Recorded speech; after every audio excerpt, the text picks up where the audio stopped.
বুঝলেন তো, যা গরম পড়েছে মনে হচ্ছে আমাদের দেশে আর বৃষ্টি বৃষ্টি দেখা দেবে না। প্রথমত গরম, তারপর সর্দি জমে কাশি, হাঁচি, গা ব্যথা, সেই নানান রকম সমস্যা। এর ভিডিওটাতেই আপনাদের বললাম না, সেই একই পরিস্থিতি রয়েছে।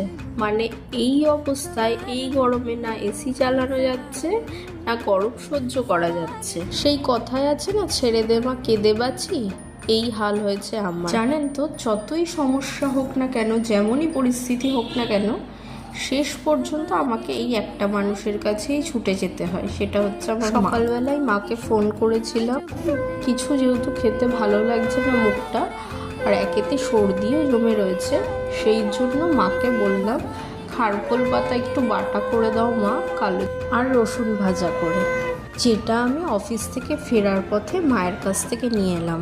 আর যেহেতু কালকে আমার উইক অফ আছে, তো তাই ভাবলাম যে একটু সন্ধেবেলা এগ রোল বানানো যাক। তো সেখানেও আমার মাকেই দরকার পড়লো। মাকে জিজ্ঞেস করলাম, মা শশা আছে?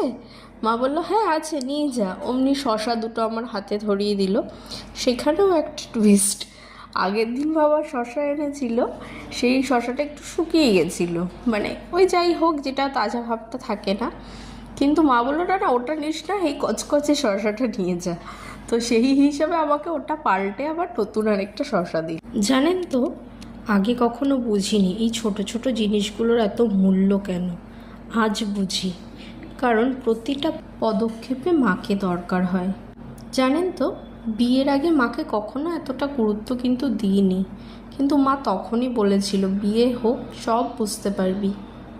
সত্যি কথা, আজ সত্যিই বুঝি মায়েরা কখনো কিন্তু ভুল হয় না বা ভুল বলে না।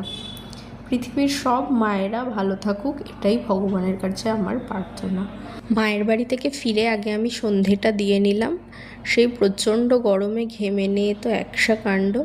তারপর এসে আমি আবার এগরোল বানালাম, শসা পেঁয়াজ টিয়াজ সব কিছু আলাদা করে কেটে রাখলাম। তখনও দীপ আসেনি, তো দীপকে ফোন করলাম, ওইটু চুচড়ো গেছিলো, ওখান থেকে ফেরার পথ আমায় ফোন করলো, আমি ফিরছি, সেই হিসেবে আমি গরম গরম বানিয়ে রাখলাম, দিয়ে আমারটা আমি খেয়ে নিলাম, দীপ এসে ওরটা খেলো। তো আজকের মতো তোমাদের সকলকে টাটা, আবার দেখা হবে।